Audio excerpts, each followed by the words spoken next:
Hello everyone. Daily current affairs में आज 20 जुलाई का करंट अफेयर्स डिस्कस करेंगे। और आपको पीडीएफ हमारे टेलीग्राम चैनल पर मिल जाएगा, तो वहां से जाकर आप पीडीएफ ले लीजिए। और हमारे यूट्यूब चैनल को लाइक करिए, सब्सक्राइब करिए, वहां आपको करंट अफेयर्स के डेली वीडियोस मिलेंगी। तो पेपर वाइज पहले देख लेते हैं जो जो इम्पोर्टेंट टॉपिक्स हैं। उनके बाद जो है कुछ पे जो है वो डिस्कशन करेंगे। तो सबसे पहले अगर हम बात कर ले तो national workshop on Jain manuscriptology at Gujarat university, art and culture से रिलेटेड है ये। फिर एक मंदिर का निर्माण हो रहा है केदारेश्वर महादेव टेम्पल इटावा में, यूपी के लिए इम्पोर्टेंट रहेगा। फिर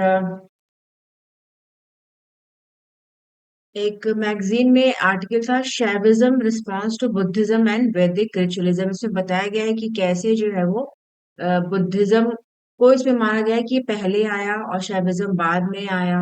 तो इससे रिलेटेड इसमें बातें बताई गई हैं।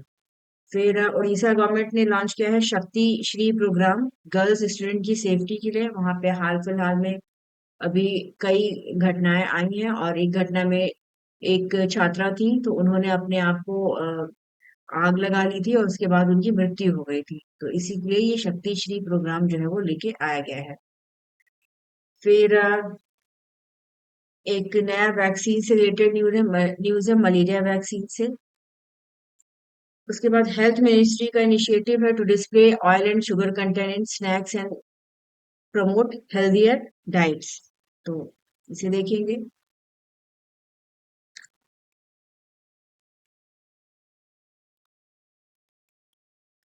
फिर सुप्रीम कोर्ट में हियरिंग है प्रेसिडेंशियल रेफरेंस से रिलेटेड। तमिलनाडु के गवर्नर को लेकर उनके कुछ डिसीजंस को लेके केस था। फिर वहां पे जो हाई कोर्ट है उसने अपना निर्णय लिया था कि विद इन 3 मंथ्स जो है गवर्नर और जो प्रेसिडेंट है उनको एक्सेंट देना होगा बिल्स पे। फिर उसी के बाद राष्ट्रपति की तरफ से जो है वो प्रेसिडेंशियल रेफरेंस जारी किया गया था और कोर्ट से पूछा गया था कि क्या क्या इनके पावर्स हैं। तो इस पे अब सुनवाई होने वाली है। तो ये पूरा जो भी घटना हुई थी उससे रिलेटेड ये आर्टिकल है, तो इसे हम देखेंगे। फिर एक मास ग्रेव साइट की डिस्कवरी हुई है श्रीलंका में। तो ये कि वहां पे जो बहुत से संख्या में लोगों को बरी कर दिया गया है, तो उस पर विवाद है कि क्या है ये। फिर इसके अलावा टेक्सटाइल इंडस्ट्री में जीएसटी को लेके एक आर्टिकल निकला है। और चाइना ने कंस्ट्रक्शन स्टार्ट किया है ब्रह्मपुत्र रिवर डैम पे। और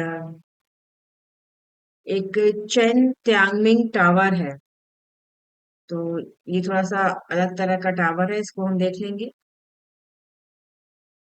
फिर बुलर लेक पर लोटस ब्लूम से रिलेटेड एक आर्टिकल है। फिर कश्मीर के जो एप्पल्स हैं उनके हार्वेस्ट पे जो है वो हीट वेव्स का काफी बुरा इफेक्ट पड़ रहा है। और फिर ट्रम्प ने फिर क्लेम किया है कि इंडिया पाकिस्तान के कॉन्फ्लिक्ट को लेकर कुछ अलग क्लेम किए हैं इन्होंने। और डीआरसी और M23 रेबल ग्रुप ये कहाँ के हैं ये हम देख लेंगे। साइंस टेक्नोलॉजी की बात करें तो ये बायो ईएमयू और आईएनएसटी ने एक रीयूजेबल वाटर फिल्टर डेवलप किया है। फिर परप्लेक्सिटी एआई ये किसका है क्या है इसे हम देखेंगे।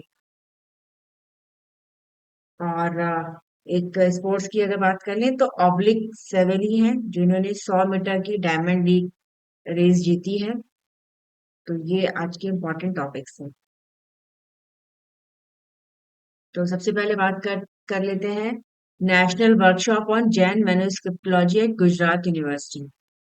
मिनिस्ट्री ऑफ माइनॉरिटी अफेयर्स ने नेशनल वर्कशॉप शुरू किया है, ऑर्गेनाइज किया है। और इस पे जैन जो मनुस्क्रिप्ट है उन पे जो है वो कि कैसे थे, इनका क्या क्या सिविलाइजेशन रहा है, क्या उनकी कल्चरल पॉलिसी है, इस पे जो है वो वहाँ पे बातचीत हो रही है। और ये जो वर्कशॉप है ये department for validation of Indic knowledge through advanced research and funded by प्रधानमंत्री जन विकास कार्यक्रम। इसके तहत ये हो रहा है और इसमें बहुत सारे जैन जो साधु हैं, स्कॉलर्स हैं, एकेडमिक्स हैं, उनको लिया गया है और इन लोग अपनी-अपनी बातें बता रहे हैं कि किस प्रकार से इनका ये सब चीज़ें जो है वो बनी हैं।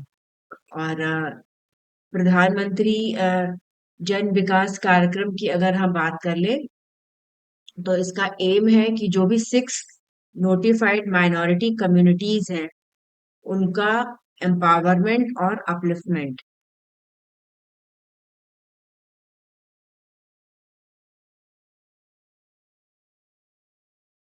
और ये जो 6 नोटिफाइड माइनॉरिटी कम्युनिटीज़ हैं, इसमें मुस्लिम्स, क्रिश्चियन, सिख, बुद्धिस्ट, पारसीज़ और जैन्स आते हैं।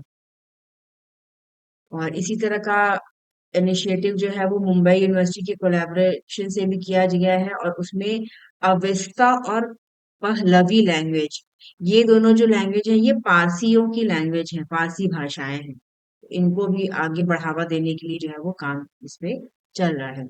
जैनिज्म की अगर हम बात कर लें तो एंशियंट इंडियन रिलीजन है और इसमें नॉन वायलेंस, ट्रुथ और मतलब कि चोरी ना करिए, सच बोलिए, वायलेंस ना करिए, नॉन अटैचमेंट, ये सब की तरह की बातें कही जाती हैं। इन्हीं के फिलॉसफी पे ये चलता है।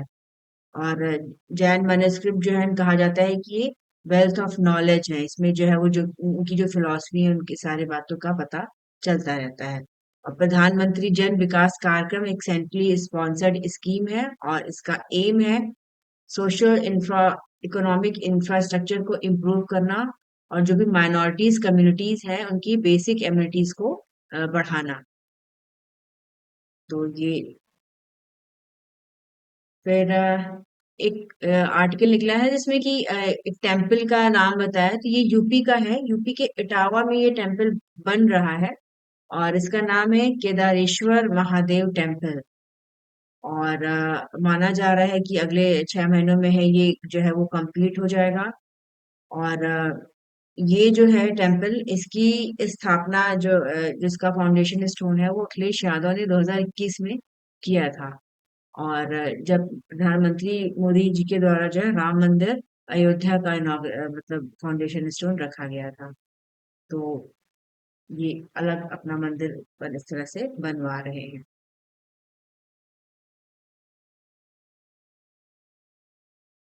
फिर नेक्स्ट आर्टिकल की अगर हम बात कर ले तो एक मैगजीन में आर्टिकल था Shaivism response to Buddhism and Vedic ritualism.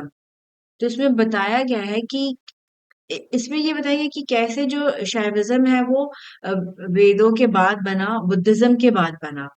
और जो शैविज्म है वो चैलेंज करता है मोनास्टिक अप्रोच का। और इसमें जो बुद्धिज्म है वो डिटैचमेंट मतलब हर तरह की जो मटेरियल क्रेविंग्स है उनसे अपने आप को अलग करने की बात करता है। और शिवा की स्टोरी बताई गई कि कैसे शिव जी की स्टोरी अलग है वो, और फिर उसके बाद जो पार्वती हैं वो आती हैं, उनसे सवाल करती हैं, उनसे उनकी शादी होती है। पार्वती जी हिमालय राज की पुत्री रहती हैं, मतलब।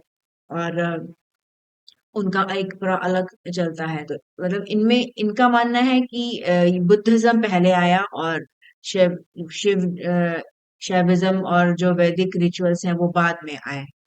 और इन्होंने कहा है कि इन्होंने शिवा को ये देखते हैं एज ए टीचर। और इनका कहना है कि नॉर्थ और साउथ में इनको अलग अलग तरह से देखा जाता है। और नॉर्थ इंडिया में इन्होंने कहा है कि लघु लिशा, लघु लिशा क्या है, is depicted cross black like Buddha. तो इनमें इनको लकुलिशा माना है और ये बुद्धा की तरह जो है वो बैठे रहते हैं और इनकी एक तांत्रिक इमेज है। और साउथ इंडिया में बात करें तो लकुलिशा इज सबड्यूड बाय भक्ति एंड डिपिक्टेड एज दक्षिण मूर्ति। तो ये इनको वहां पे अलग तरीके से देखा जाता है। और मतलब ऐसा शो होता है कि ये एक साधु है जो कि किसी बरगद के पेड़ के नीचे अपना टीचिंग जो है वो लोगों को दे रहे हैं। तो इस तरह से इन्होंने इसको जोड़ने की कोशिश की है।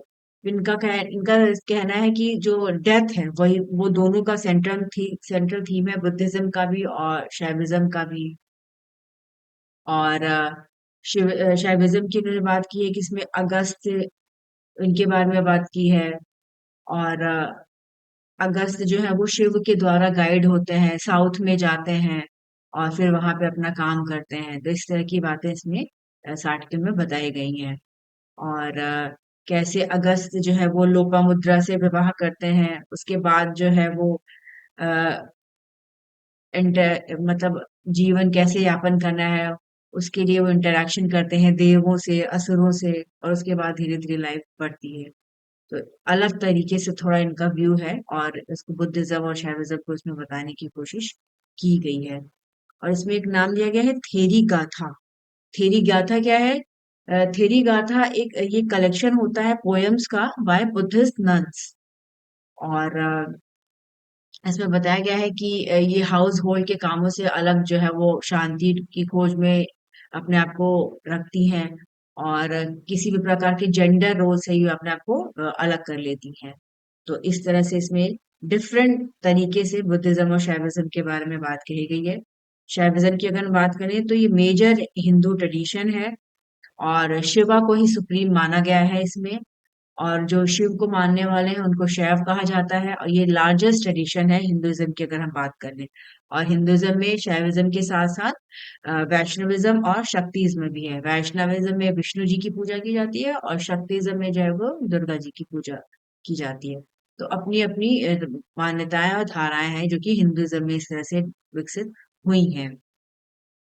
और बुद्धिज्म की अगर हम बात कर लें तो इसमें बताया गया है कि जो बुद्धिज्म है ये एक रिलीजन और फिलॉसफी है और इसमें कई ट्रेडिशंस हैं, बिलीफ्स हैं।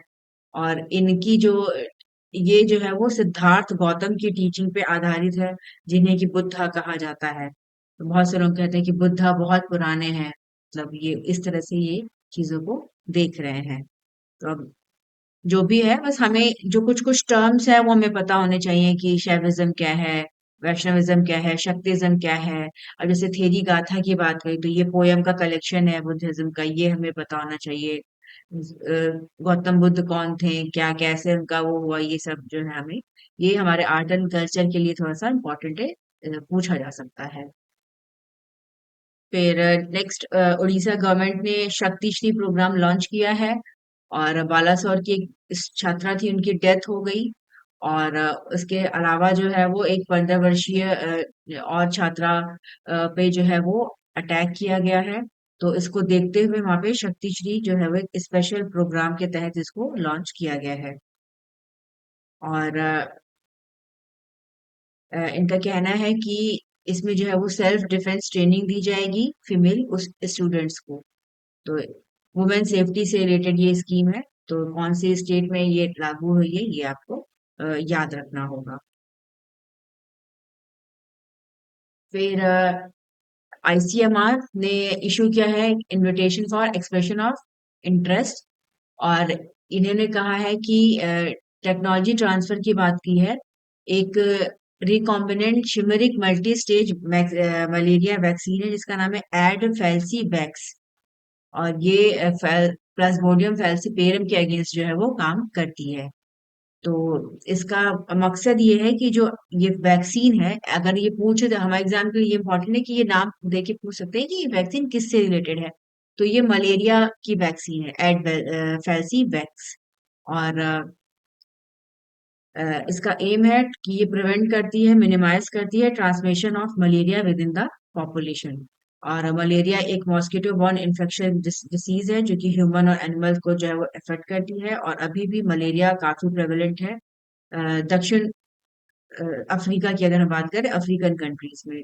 और मलेरिया की वजह से जो भी डेथ्स होती हैं, जो कोई भी केसेस हैं, 95% से ज्यादा केसेस जो है वो अफ्रीका से ही जो है वो आते हैं। तो ये वैक्सीन का नाम इम्पोर्टेंट रहेगा। फिर एक रेयर डिजीजेस इन इंडिया इससे रिलेटेड आर्टिकल है। ग्लोबली बताया जाता है कि 10,000 से ज्यादा रेयर डिजीजेस हैं और कुछ ना कुछ और नई हमेशा जो है वो इमर्ज होती रहती है। और 80% ऑफ जो ये जो कंडीशंस होती हैं ये जेनेटिक होते हैं ओरिजिन में, और ये बच्चों को प्राइमरली इफेक्ट करते हैं। तो Tata institute for genetics and society, ये बेंगलुरु में है, इन्होंने डेवलप किया है जेनटिक्स। ये एक वैल्यूएबल जीन डाटाबेस है जिसमें फोकस किया जाएगा रेयर जेनेटिक डिसऑर्डर्स पर। और अभी लेस देन 5% ऑफ 5% से भी कम जो रेयर डिजीजेस हैं इनका ट्रीटमेंट अप्रूव किया जा चुका है US food and drug administration के द्वारा। तो अभी इसमें बहुत काम होना बाकी है। और अगर हम रेयर डिजीजेस की बात कर लें ग्लोबली, तो 90 मिलियन जो लोग हैं ये इंडिया में ही हैं। तो इंडिया में ये रिस्क जो ये डिजीज जो है ये काफी हायर है। और 95% से ज्यादा जो रेयर डिजीजेस हैं इनकी स्पेसिफिक थेरेपीज नहीं है, और अगर है भी तो बहुत ही एक्सपेंसिव है। तो इस केस में जो है वो जेनेटिक काउंसलिंग बहुत ही इम्पोर्टेंट हो जाती है। तो जो ये टाटा इंस्टीट्यूट है ये अपना ये डेवलप कर रहा है डाटाबेस, और इसमें जो है वो वर्क हो रहा है कि कैसे जो है वो हम अर्ली डिटेक्शन करें और डायग्नोसिस कर सके, जितने भी रेयर डिजीजेस हैं उनका किस तरह से मैनेजमेंट किया जा सके। ये जेनेटिक्स क्या है, ये नाम याद रखिएगा। ये एक जीन डाटाबेस है और रेयर जेनेटिक डिसऑर्डर्स। फिर सुप्रीम कोर्ट में सुनवाई होनी है प्रेसिडेंशियल रेफरेंस को लेके। और presidential reference under article 143 of the constitution. तो इसमें बातें कही गई कि क्या पावर्स हैं, टाइमलाइंस हैं, कैसे जो है वो अगर कोई बिल है और वो उनके पास पेंडिंग है तो कितने टाइम में इनको एसेंट जो है वो देना चाहिए। और क्या जो कोर्ट है वो किसी तरह का टाइमलाइन जो है वो इम्पोज कर सकता है प्रेसिडेंट पे और गवर्नर पे। ये जो पूरा मुद्दा है ये अप्रैल में 8 अप्रैल को जस्टिस जीबी पर्दीवाला और आर महादेवन, इनका जो है वो जजमेंट आया था, और ये एक पटिशन दायर किया गया था तमिलनाडु गवर्नमेंट के द्वारा, जिसमें उन्होंने चैलेंज किया था गवर्नर्स का डिले इन क्लियरिंग 10 ऐसे बिल थे जो बार बार पास करा के विधानसभा के द्वारा भेजे जा रहे थे, और उनको जो है वो गवर्नर का एसेंट नहीं मिल रहा था। तो इसके अगेंस्ट इन्होंने पिटीशन दिया था। फिर 8 अप्रैल को जो है वो जजमेंट आया, 2 जजेस की बेंच थी, और इन्होंने कहा कि जो गवर्नर का एक्शन है वो इलीगल है, और आप अनलिमिटेड टाइम तक जो असेंबली के द्वारा पास कराए गए बिल है उनको रोक के नहीं रख सकते हैं। तो फिर उसको उसी के बाद जो है वो प्रेसिडेंट की तरफ से प्रेसिडेंशियल रेफरेंस जारी किया गया, और उसमें पूछा गया कि क्या कोर्ट जो है वो ऑर्डर कर सकती है गवर्नर और प्रेसिडेंट को, इस तरह का क्या कोई टाइमलाइन सेट कर सकती है। तो अब उस पे सुप्रीम कोर्ट में सुनवाई होगी, और एक कॉन्स्टिट्यूशनल बेंच बनी है, और इसमें 5 जजेस जो हैं वो इस मैटर को देखेंगे, जिसमें chief justice B R Gavai, justice Suryakant, justice Vikram Nath, justice P S Narasimha और जस्टिस ए आर चंदुरकर। तो ये लोग इस मैटर को देखेंगे, और इसमें जो कोर क्वेश्चन है वो यही रहेगा कि जो judicial orders can dictate the time frame and manner in which president and governors function under article 200 and 201 of the constitution। और अगर हम आर्टिकल 200 की बात कर लें तो ये रिलेटेड है एसेंट टू स्टेट बिल्स को लेके। तो अब देखा ना होगा कि आगे आने वाले टाइम में इसमें सुप्रीम कोर्ट का क्या निर्णय होता है। और इसमें काफी अपोजिशन का अलग कहना है, और वाइस प्रेसिडेंट ने भी बोला था कि कोर्ट जो है वो अपने ज्यादा जो है वो जुरिस्डिक्शन कर रहा है। तो इस तरह की कई सारी इसमें बातें हुई थी। तो अब देखना होगा कि 5 जजेस की बेंच इस पर क्या निर्णय अपना देती है। फिर एक मास ग्रेव साइट की डिस्कवरी हुई है श्रीलंका की नॉर्दर्न जना डिस्ट्रिक्ट में, और इसकी वजह से काफी इंटरनेशनल और नेशनल अटेंशन उसने खींचा है अपना। और वहां की गवर्नमेंट को देखना होगा कि किस प्रकार से जो तमिल मूल के लोग हैं उनके अगेंस्ट उनपे जो है वो अत्याचार हुआ है, और क्या ये जो मास ग्रेव है, ये मतलब फरवरी में इसकी डिस्कवरी एक्सीडेंटली हो गई थी, जब कुछ लोग थे जो अपना लैंड का जमीन का काम कर रहे थे चिमामी में, जो कि जाना की जो है वो आउटस्कर्ट्स पे है। और वहां पे इनको हिंदू क्रिमेटोरियम बनाना था, तो वहां पे ने इंसान के बोन्स मिले, तो उसके बाद से ये काफी विवाद हुआ गया और माना जाता है कि श्रीलंका में जो है वो बहुत सारे लोग जो है वो गायब हो चुके हैं और करीब 1 लाख तक ऐसी कंप्लेन है जिसमें कि मास डिसअपेयरेंस की बात कही गई है। तो अब ये आगे आने वाले टाइम में इनको जवाब देना होगा कि अ, क्यों ऐसी चीजें हुई हैं। फिर increase dividends from PSUs to the central government. 5 सालों में अगर हम बात करें, पिछले 5 सालों में तो जो सेंट्रल गवर्नमेंट है, उसका जो डिविडेंड मिलता है पब्लिक सेक्टर अंडरटेकिंग से वो बढ़ गया है, दुगुना हो गया है। और इसमें जो आरबीआई और नेशनलाइज्ड बैंक्स हैं उनके डिविडेंड्स को इंक्लूड नहीं किया गया है। और ये जो है ये डाटा जो है ये department of investment and public asset management के द्वारा बताया गया है कि कैसे जो 5 फ्यूल रिलेटेड पीएसयूज हैं और उनका जो डिविडेंड है वो करीब 42% जो है वो हो गया है और बढ़ा है ये काफी। और ये जो ऑयल कंपनीज हैं ये हैं आपकी ओएनजीसी है, इंडियन ऑयल कॉरपोरेशन है, भारत पेट्रोलियम है, गेल है, उसके अलावा कोल इंडिया है। तो इनसे गवर्नमेंट को काफी पैसा मिला है। डिविडेंड की बात कर ले तो इससे गवर्नमेंट की शेयर्स हैं, शेयर होल्डिंग होती है।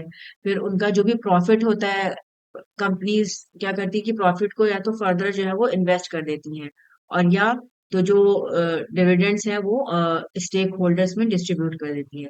तो चूंकि गवर्नमेंट इन सारी कंपनीज में मेजर शेयर होल्डर है, तो इनसे जो है वो डिविडेंड इनको प्राप्त हुआ है।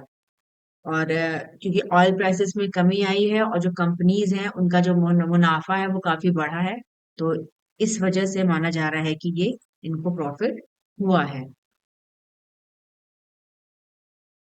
इंडिया और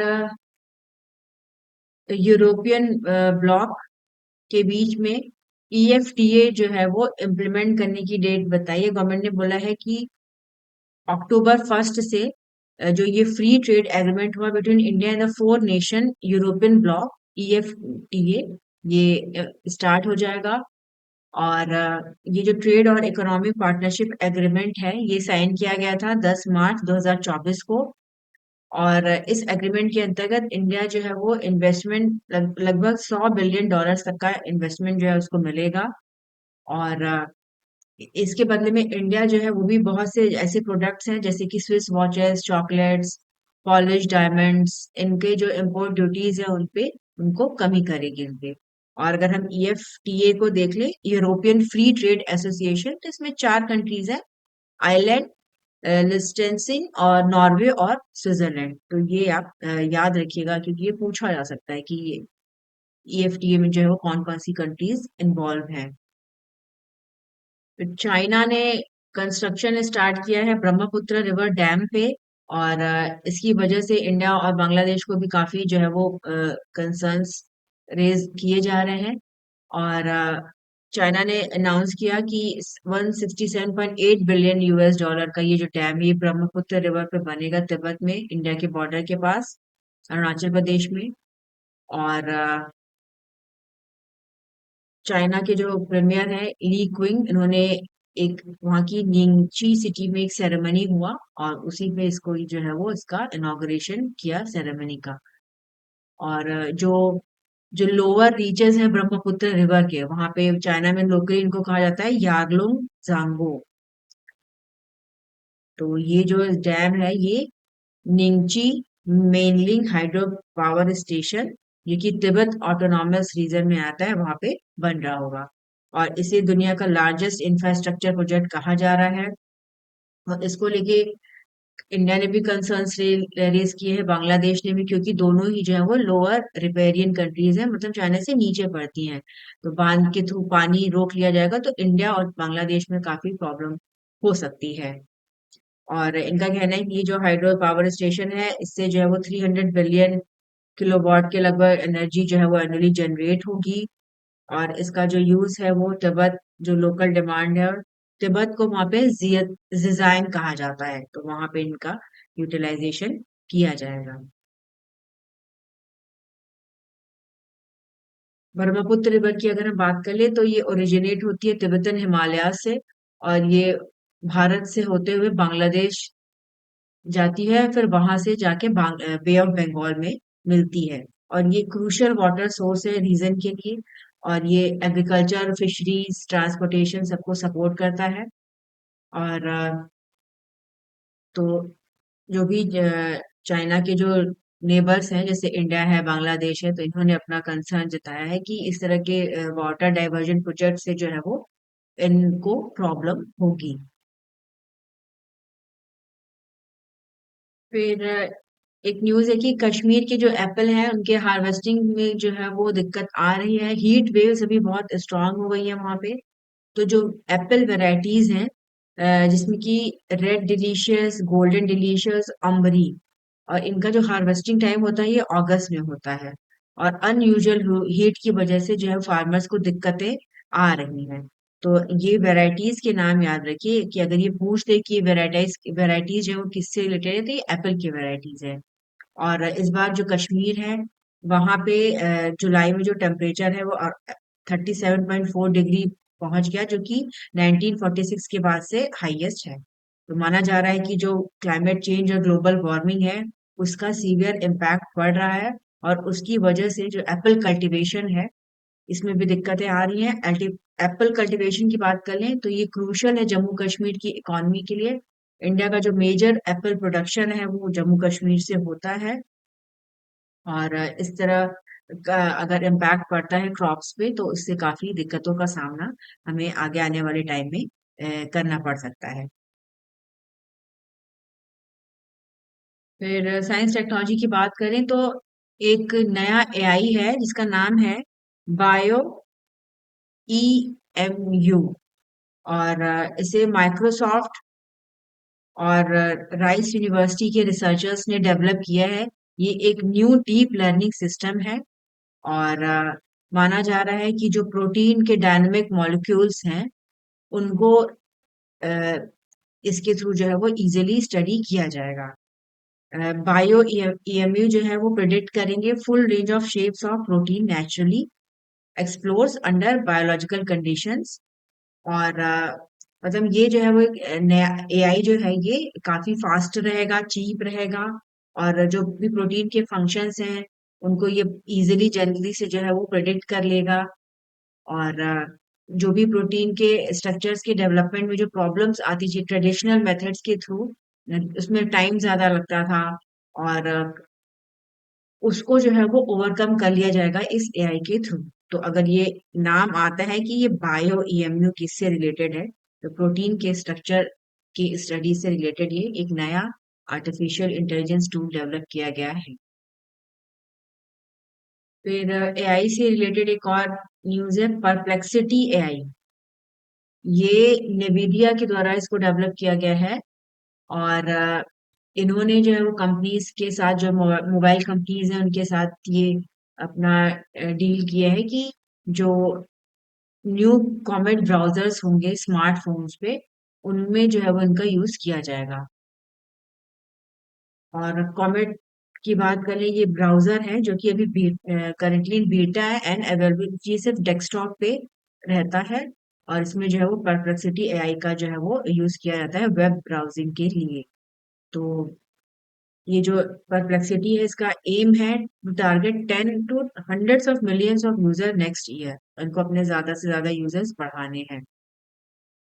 जैसे जेमिनी जो है वो गूगल का है, तो इसी तरह से ये इनका निविडिया का है एआई। और जो ये कॉमेट ब्राउजर है ये भी निविडिया के द्वारा डेवलप किया गया है।